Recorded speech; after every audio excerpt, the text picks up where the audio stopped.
after about 2 weeks living in his little apartment thing that he didn't have. That's right. Yeah, right. He had, you know, a bridge in it.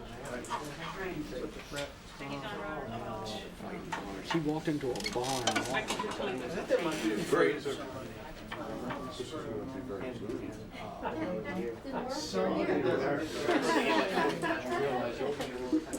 and this guy told McHale he thought he was hanging his head. Message is, I laid him out in the front deep. chief transmitter, Everything. One-man band, yeah. cut line writer, Yeah. scheduler. You know what I was thinking about cut lines? News media. News media. News mediums. No. Late turnout for Rumsfeld. Media. I know. Well, Nobody knew it's about these it until sharp half an on his hour ago. briefing. You know, and, oh, you got in. Tell them, ask. Oh, hey, I know. oh, good, they got you in, good. Thank you. Media. News Oh, would mediums. you take a taxi? No, I drove. I was in the car, so the timing was good. Oh, great. Just about even Lovely, before thanks, yeah. Large. But I there's one actually heard problem is it's that, snowing you know, outside. It's really fun. I went to I heard that too from these guys coming in. It's like little damn. I think that our people, board and the EP and all ought to get together and demand Hurricane that they give. Let's not say terrorist attack. Yeah. With it, yeah. That's the tall. No, if there's a fire alarm across the building in some remote place that's not that you'll know about it. Yeah, yeah. No, we put it out there in the response, but no one's been interested. The enormous does. Considering that it's enormous, it could be an enormous. But not necessarily 5%. Right.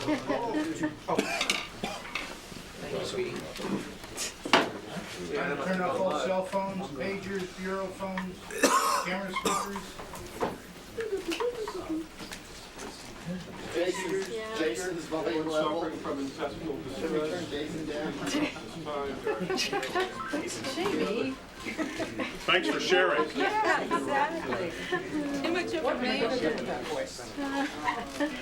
Keep working on it, Marla.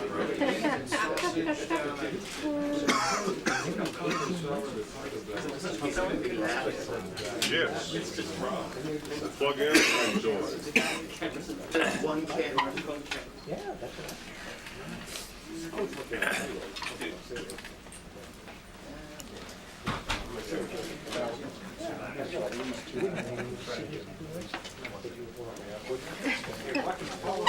One minute notice or 1 minute?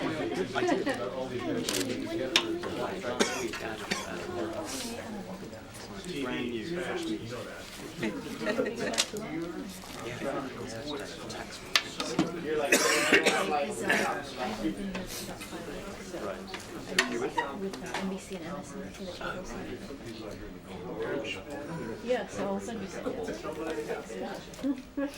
you doing, Jamie? See, there's still some good seats available. Still prime seating there. The extensive warning helps the turnout. Those of us with seats right there. you gotta go get your carpool lane done.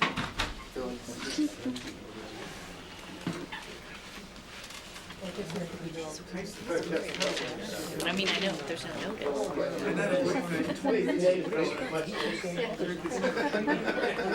Just like a lot.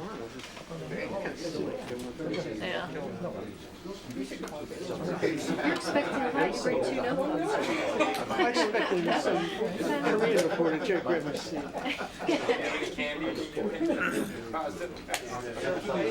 Korean news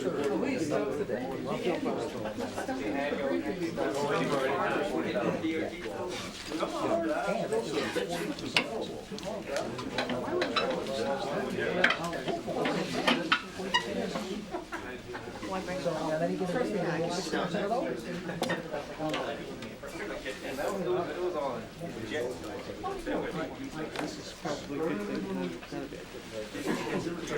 But at least they normally just like typical stuff.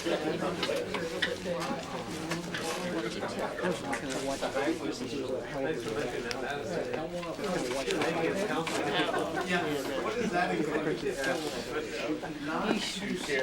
I wasn't here last. I've never been here for the budget, and I'm gone tomorrow too. I'm like, oh well. Apparently that's a marathon day, isn't it? Just brief after brief. Yeah, the thing is, don't you want the argument? So the trick is to get the same thing in Washington. Get So what? you get the law to break it down.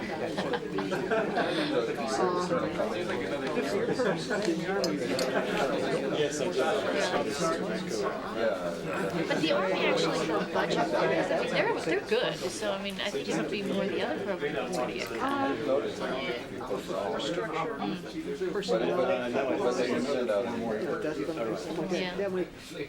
If you have three of these things to deal with, It's all a bit too more. they're the more interesting Yeah. stage because they've got a lot of. We have these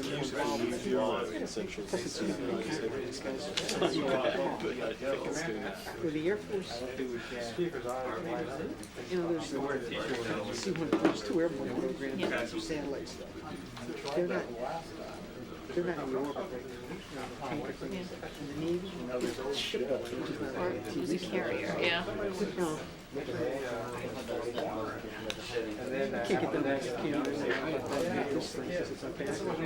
is more of a, you know, there's boots on the ground. Yeah, that's your perception. Just make it kind of what they're gonna spend. That's just my list. Yeah, yeah.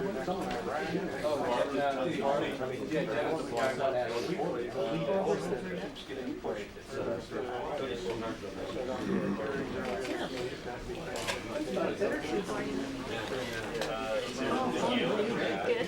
Yeah, I came back on Monday and about her was out sick, so I never came back again until today.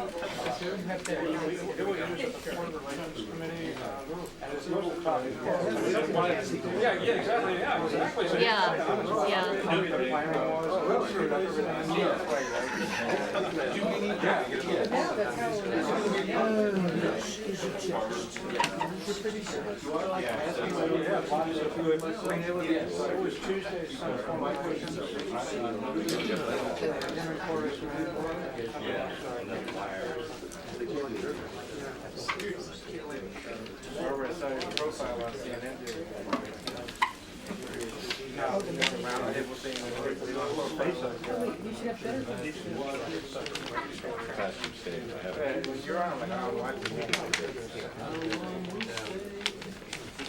Oh, the song styling that maybe I can tell her.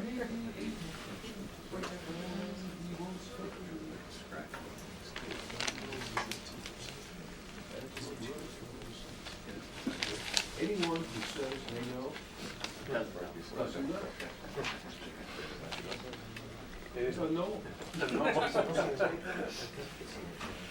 We don't know,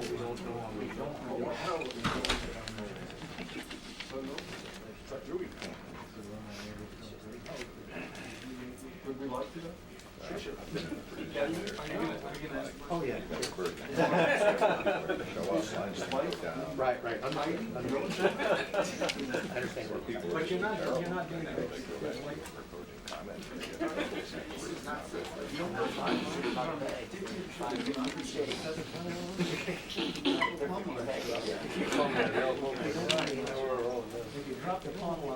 Our own history. Sure. It's nothing like the heart. Okay, 45 seconds.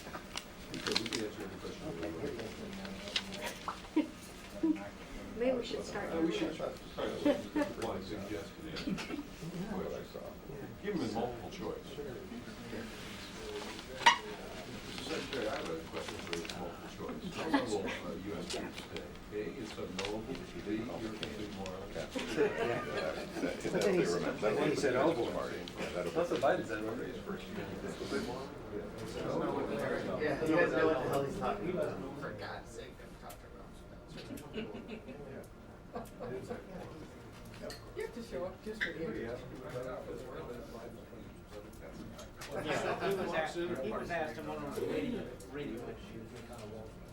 Mr. Secretary, listen, you don't know what the hell he's talking about.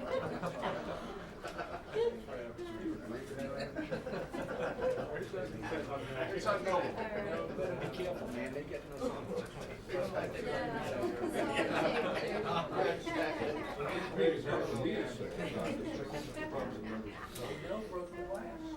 That's true.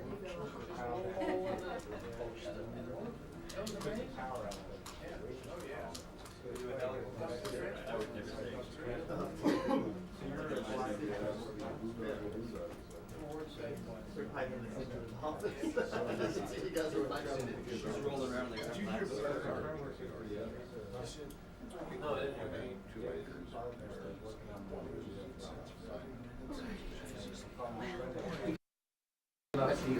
Yeah. Those are the guys coming to clear the room.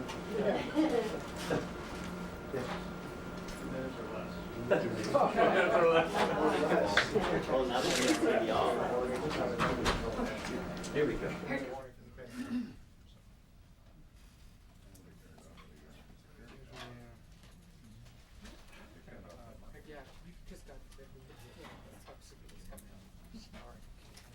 That's true. He wants to get the face.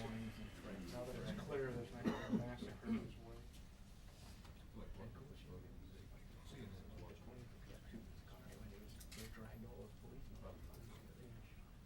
And you saw a 2-minute, right? Well, supposedly, yeah,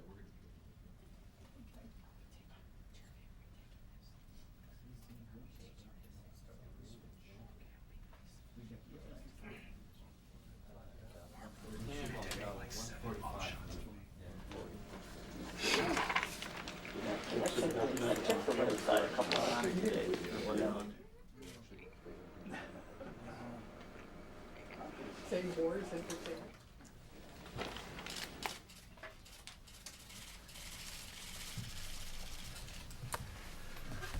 Hello, folks. Good afternoon. For some time now, there have been those who've understandably questioned whether the people of Iraq were ready or even willing to embrace the ideals of liberty, of freedom, the ideals that millions of others have fought for and died for over past centuries. Last Sunday, the Iraqi people answered those questions, and they answered them in a resounding way. Think of how these Iraqis must have felt when they went out, sometimes tentatively, stood around the polling places, waited to see if anyone else was going to vote, and what they saw eventually was everyone else voting. They'd lived in a system where they were taught for years never to express their views, or they'd be putting themselves at risk. And yet, they saw everyone around them felt the same way they did. It must have made the liberation of those people feel real. It had to make them feel more hopeful for the future. That has to cause a tipping of support for the government, whoever's elected, because of the confidence that all of those people have to feel as a result of seeing so many others of the same view. And it sent a strong message to the extremists, one would think. One Iraqi voter said, "This is the only way available for me to fight the terrorists." Another Iraqi was asked in an interview to discount the importance of just this one election. He replied, "I'm a scientist. I've worked with experiments, and usually the first experiment is the hardest." On Sunday, millions of Iraqis cast their vote for freedom, and we and other countries must surely understand that we must not abandon them now. Theirs was a truly historic accomplishment. As the President noted in his State of the Union address last evening, a free nation now sits in the heart of one of the world's most violent regions, and it is in everyone's interest to see that freedom takes root. The President noted that the coalition's involvement in Iraq has now entered a new phase, one of partnership, of assisting the Iraqis in defending their country rather than Iraqis assisting the coalition. This means very simply that some members of our coalition will be assisting Iraq in new ways and might join in helping train and equip Iraqi security forces or provide assistance to Iraqi ministries. In this new phase, the priority will be on increasing our efforts to help the Iraqis assume more responsibility for providing security for their country. It is the Iraqi people, not the coalition, who, over time, will defeat the insurgents. And they have shown that they have the heart to do that. The number of Iraqi security personnel who have died defending their country tells without question that they have the courage to do so. When people talk about Iraqi security forces, everyone wants to talk about numbers. What also matters, of course, is capability. Capability is a function partly of numbers, but also of training, equipment, and it's a function of leadership and experience. No one should expect that Iraqi security forces are going to come out of some pipeline training program and become instantaneously battle-hardened veterans like the fine men and women of the U.S. military. Most of these people will not have had deployments or a lot of experience, nor are they necessarily accustomed to the relatively new chain of command. Perhaps the most important thing to come from last Sunday's election is a better understanding of America and its role in the world. The U.S. and our coalition partners have brought freedom to 50 million people in Iraq and Afghanistan. What is happening in Afghanistan and Iraq will one day be seen as historic victories for the war against extremism. As George Washington noted, liberty, when it begins to take root, is a plant of rapid growth. But none of these achievements would have been possible were it not for the courage and bravery of America's men and women in uniform and the sacrifices they have made for freedom. And if I may, I want to say a personal word to all those who have lost a son or a daughter or a parent or a friend during conflict in Iraq or elsewhere in the global war against extremists. And also to all those who have been wounded and to their loved ones as well.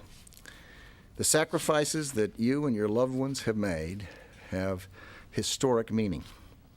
We are already seeing the importance of those contributions. You have helped to bring a new beginning to those in some of the most violent regions of the world. You have helped them turn away from extremism that fuels attacks on civilized people. And one day, the people of Afghanistan and the people of Iraq will find a way to say thank you, as I do. And each of you and your loved ones will look back with pride at what has been achieved because of those sacrifices. Ours is a safer world and a better world because of the service of the men and women in uniform. General Pace. Thank you, Mr. Secretary. In my time as Vice Chairman, there have been some very, very special days. One was Election Day in Afghanistan. Another was this past Sunday's Election Day in Iraq. Another was last night during the State of the Union address when the woman from Iraq whose father had been killed by Saddam Hussein turned around and put her arms around the mother of a fallen U.S. soldier. It gives me immense pride to stand here in uniform to represent the hundreds of thousands of U.S. servicemen and women who are serving today, who can take pride in our part in facilitating the opportunity for the millions of people in Afghanistan and Iraq to vote. Along with the Secretary, I would like to thank all those who are in uniform, who are serving and are sacrificing, and most importantly to their families and to their employers for allowing us to do our job in this war so that people around the world can live free and pick their own form of government. With that, we'll take your questions. Charlie. Mr. Secretary, you said that no one should expect Iraqi security forces, I believe, to come out of a pipeline like the fine, battle-hardened men and women of the U.S. military. I'd like to ask, if I could, your reaction and the reaction of Marine General Pace to some comments, apparently intemperate comments, that General James Mattis made this week at a meeting in San Diego. He made it publicly in San Diego. He said he was asked about fighting and terrorists and insurgents, and he said, actually, it's quite fun to fight them, you know. It's a hell of a hoot. It's fun to shoot some people. I'll be right up front with you. I like brawling. Mattis also said, you go into Afghanistan, you got guys who slap women around for 5 years because they didn't wear a veil. You know, guys like that ain't got no manhood left anyway, so it's a hell of a lot of fun to shoot them. The Commandant of the Marine Corps, General Hagee, says he's counseled General Mattis on his comments. I'd like to have you all's reaction to those public comments, if I could. Charlie, first of all of us who are leaders have a responsibility in our words and our actions to provide the right example all the time for those who look to us for leadership.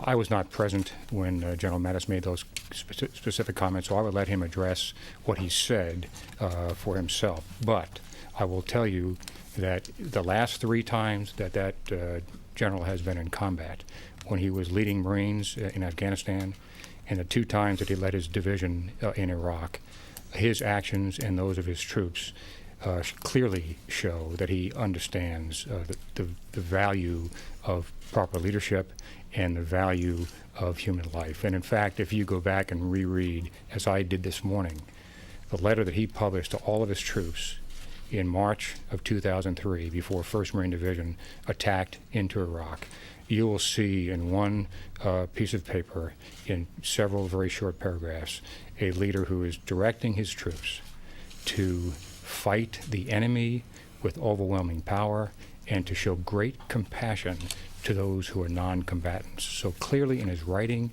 and clearly in the way that his troops have acted in combat, he has set the example. I will leave it to him to tell you what he meant to say when he said what he said. General, I don't think anyone would argue about both his sensitivity and his bravery, but Mr. Secretary, do you think the Commandant of the U.S. Marine Corps Development Command should be saying publicly that it's fun to shoot people? I have not read his words. I don't know what he said precisely or the context, and I understand that General Pace has, and he's responded. Bob. In your opening remarks, you mentioned that you would expect that the election, having been successful, would have some effect on the insurgency. I'm wondering if you could elaborate on that in terms of, are you saying it may take some of the steam out of the insurgency? No, I think, as I watched it, and it was a moving experience for me, I doubt that one can say that that election would necessarily change the people like Zarqawi and the terrorists and the jihadists, the extremists who chop people's heads off. That election, it may be a transforming event for others, but not for people like that. So I expect that level of violence and the insurgency to continue. I do think there's something important about people going out and think of these people, 35 years, they've lived in a repressive dictatorial system where anyone who raised their head got shot or got thrown in the jail. And there was no premium or reward for being brave or for sticking your head up or for arguing or disagreeing or showing your own feelings. It imposed a conformity on that society. And you worry over time what that does to people's courage. And yet there they were. They went out. Some of them walked around the polling place, didn't go in to vote. Finally, some 70-year-old woman walked in, and everyone followed. When they see that, they simply must take heart from that, take courage from that, and begin to feel, well, everyone else thinks the way I do. I want to vote, and they want to vote, and it's our country. And at some point, the only people who can make Iraq work for the Iraqi people are the Iraqi people. It can't be us or the coalition. And when they saw that, it strikes me that there's a couple of pictures here. Let me just show you one. Here's an Iraqi security force outside of a polling place. And these statements you've read about the Iraqi security forces not being capable or there aren't any of them, there's I got the correct number today from General Petraeus. There's 136,000 Iraqi security forces. And they provided the first ring and the second ring around every polling place, and there were 5,000 polling places. So the people who say there's only 4,000 Iraqi security forces, they must have done a whale of a job if they covered 5,000 polling places and had 2 rings around. That is a big thing. Here's their first police mechanized battalion that when it went by, people were cheering. And here is what happened at one of the recruiting areas the day after the election. People just poured in to sign up to become part of the Iraqi security forces. Now, something's going on in that country that's good. They become less tolerant of the insurgencies? I think that in these types of situations, at some point, a tipping takes place. If you think of, everyone doesn't agree with everybody. There'll be people who are pro-insurgency and extremists. There'll be people in that group that are Baathists and want to reestablish Saddam Hussein's regime, that type of regime. Then there'll be people very positive in favor of the Iraqi interim government. And in between, there are people who are waiting to see what's going to happen. And they feel this way, but they don't want their families to be killed. I mean, on the walls of the streets, it said, you vote, you die. And people had to make a conscious decision. I mean, when you join the Iraqi security forces, your family's at risk. And yet there they are, joining up. Now, what does that mean? I think that it means that intelligence is going to improve. I think that it means that there will be more people who will be willing to provide information to the Iraqi security forces and the coalition forces about people who are trying to intimidate them and control their cities. And I think that over time, as they move towards the transitional constituent assembly, and they pick a president in the period ahead, and 2 deputy presidents, and then a prime minister, and then new ministers, or the same ministers, whatever the case may be, and then they start fashioning a constitution. I mean, all of that builds on what went before. And I think that, I mean, you think of the difficulties in Afghanistan, and here they are. They've gone to take the bond process. They've had their lawyer Jirga. They elected a president. They have a constitution. They're going to have parliamentary elections in April or May or sometime in that period, as I recall. That becomes reinforcing over time. And it takes a lot of courage. If you've lived in that type of a society, where people, tens of thousands of people fill up those mass graves for disagreeing with the government. When that is the case, and you suddenly say you're going to put your confidence in a piece of paper, a constitution, and it will be that will protect you and your family from being imposed on by the other elements in that society, that is a big roll of the dice. I mean, in that part of the world, your AK-47s are good protection. There's not a long history of a piece of paper being good protection. And that's where they're going. That's the direction they're going. So I think that over time, we've seen an act last Sunday that gave great courage to the Iraqi people. The courage was there, but they had to go out and see that the other people had that courage. And that's going to have an effect.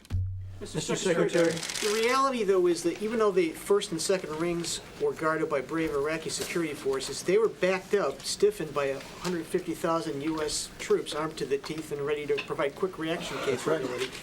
What are some of the training and equipment benchmarks you're going to be watching for in the next year to give you a realistic assessment of when they can do operations on their own without being backed up by a massive U.S. force? Well, they're already doing operations. There are elements of the Iraqi security forces that are able today to operate independently, and they've done it. There have been any number of instances where they've been successful. What's going to happen is the soft or more difficult things are where the effort's going to have to be. How do you strengthen the ministry so that there's competence in there? How do you assure that the chain of command is going to be effective? How do you link the Ministry of Interior security forces with the Ministry of Defense security forces? How do you fashion an intelligence apparatus so that when people do want to provide more information, and they are willing to provide it, that it can move effectively up that chain and decisions can be made?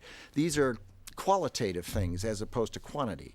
And all the other thing that happens is time. The longer they're there, the longer a person is in the Army or in one of these special police battalions, they get better at it. I mean, it's like all of us. The more you do something, the better you get at it. Well, the American people then should be steeled for the fact that U.S. troops are going to be there for a while, because what you've described are very intangible ways to measure progress. Look, we are making very good progress with the Iraqi security forces. We know where we are. We started over here with 0, and we've gone up to a point where 136,000 today, heading towards 200,000 in October of this year when the Constitution is voted on, and a projection going up. Now, will it happen exactly that way? I don't know. We've had how many assessment teams go in? I think 4. We had the original one, the CPA, then we had a second one, then General Eikenberry went in, and then 6 months later, General Casey went in and had to make a new assessment, and then we just had Gary Luck do it. We'll probably do another one in another 6 months because the circumstance on the ground changes. But we're making very good progress with the Iraqi security forces, and they're showing real courage. Mr. Secretary. Mr. Secretary, have you decided whether you're going to attend the prestigious Munich Conference on Security Policy next week? And is that decision hinging at all on the fact that a German federal prosecutor is entertaining allegations that you and other U.S. officials are war criminals? I have not made a final decision on that, and there are several factors. I'm going to be in Nice, and I'm very likely going to visit some other locations in that part of the world during that period, and whether I end up there, we'll soon know. It'll be a week, and we'll find out. What about are you concerned at all about the universal jurisdiction that Germany has, and the fact that it's certainly an issue, as it was in Belgium. It's something that we have to take into consideration. Mr. Secretary. General Pace, today the Iraqi Interior Minister said that his forces had 2 to 3 times in recent weeks, quote, missed Zarqawi by 1 hour. We will get him very soon, hopefully. Can you shed any light on the hunt for Zarqawi and the recent operations to try to track him down? I would simply say to you that just like we did for Saddam Hussein, we are now working very closely with the Iraqi government on the hunt for Zarqawi. Nobody knows how many times we passed close to Saddam Hussein before we found him. Nobody knows how many times we may have passed or not passed close to Zarqawi. We continue to focus our efforts intel collection-wise, sharing intel with the Iraqi government, our special operators, their special operators, working very hard collaboratively to get Zarqawi. I do not know when it will happen, but I can tell you we will continue to chase him with the same vigor we did Saddam Hussein. Mr. Secretary, if I could clarify one thing, sir. You said that 136,000. How many of those are equipped and trained to the level you would want to see that before U.S. troops could withdraw? Of the 136,000, about 56,000 are in the military forces. The other 80,000 are in the police forces.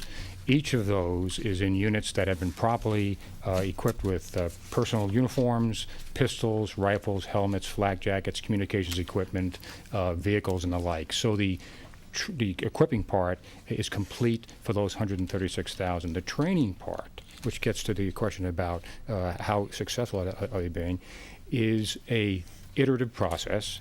And they first train up in squads of about 12, 13 soldiers. Then they go to platoons of about 39 to 50, depending upon the unit. Then they go to companies of about 150, and then to battalions of about 800. We have seen over the last 6 months or so that initially when the battalions went to the field, they did not perform as well as we had hoped they would. They came back in, we did a lessons learned with them, did more training and put them back in the field. There are now some 74 battalions, when you add all the police battalions and all the Iraqi army battalions, that are part of that 136,000 who are trained and equipped. And of those 74 battalions, many were in the field during the elections, operating successfully as battalions. And in fact, one brigade of 3 battalions operated successfully in and around the Fallujah area. So we are watching over time the units that are able to operate independently grow from squad and platoon up to battalion and brigade. And we work side by side with them because it is important. Just like it's important for our Marines and soldiers to have fire support from the air and artillery and the like, it's important for the Iraqis, and that's why we work with them, because we're able to provide some of the things that they don't have yet. Well, just so you follow where this sequence is going. When we first started with 0, they started then reporting the people on duty. And that number got quite high because it included 74,000 site protection people that are not part of the Ministry of Defense or the Ministry of Interior. At a certain point, we got better visibility into the numbers and began counting just the trained people. And that then caused a drop-off in what we were reporting, and we announced that. So now we're talking about those that are trained at the appropriate level, not equipped yet. Then we said, okay, now we've got visibility in their equipment. And what we're going to do is take out the 74,000 site protection people, and we now know we're going to take out anyone who wasn't properly equipped. And the numbers you received today, the 136,000, are people who have been trained at the appropriate level and have been equipped at the appropriate level that are in the Ministry of Defense and the Ministry of Interior, and do not include another 74,000 site protection people who are not part of either of those ministries. The question Mr. is, how Secretary- many trained Just a and minute, equipped just a minute. soldiers would it take to see major U.S. troops start Sure. coming home? Fine. The answer to that is it depends on the conditions on the ground. If the level of the insurgency declined to 0, it would take no U.S. If it increased and doubled, it would take U.S. So there's no simple, neat answer to your question, because there are variables at work there, understandably. And the goal is to have a secure environment. And the goal is to have the Iraqis provide the secure environment, not us and not the coalition. And that's the path we're on. And as more and more Iraqi people feel they have a stake in that country, and they will as they vote, I have no doubt in my mind but that's the case. And as they are more supportive of the interim Iraqi government, and as the numbers of Iraqi security forces increase, obviously there'll be less of a need for coalition forces. Can I ask a clarification, please, Yes. sir? Yes, Mr. Secretary, you used the 136,000 number, and you yourself acknowledge there's been a dispute. Some members of Congress claim that number is much lower.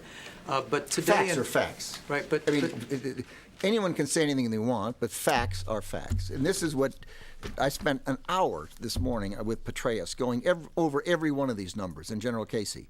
Well, this morning before the Senate Armed Services Committee, Joint Chiefs Chairman General Myers said that Lieutenant General Petraeus has said of that 136,000, there are some 40,000 who are considered deployable, totally combat capable to, according to General Myers, could go anywhere and do anything. And then Deputy Secretary Wolfowitz said that there is, in fact, among the armed forces, a 40% absentee rate. So it would seem to me that, well, let me ask you, don't you think that using that 136,000 number consistently, wouldn't that be a little misleading as to the capabilities of those forces? A number does not give you capability. It gives you numbers. I said that in my opening comments here. And it can't be misleading because I've just said exactly what you've just said. Just let me finish. Numbers are numbers. Capability and capacity to do things are something other than that. And as I pointed out, they depend on experience, they depend on leadership, they depend on intelligence. Now, there are some other things, and I wasn't there to hear the testimony you're talking about, but the fact of the matter is that the other things that go, first of all, a policeman is local. He doesn't need the mobility that a special police, what do they call them? Special police battalion, I think they call them, needs to move from one place to another rapidly, and that affects capability. Mobility does not affect capability for a policeman who's walking a local beat, if you will. So the requirements for a border patrol, for example, that may be because they're moving along the border and they may be in a fixed spot at a point. But you do have to look at numbers. You do have to look at capabilities and quality. You do have to look at, in the cases of those that need mobility, whether they have the mobility.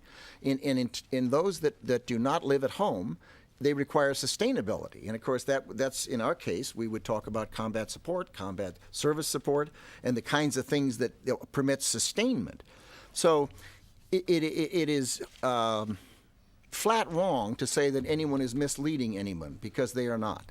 And what is happening is we are providing the best data anyone has in the world to the Congress on a regular basis every week, or every 2 weeks, I forget, on a classified basis. There's an unclassified version of it. It is perfectly possible for anyone to try to take the data and make something else out of it.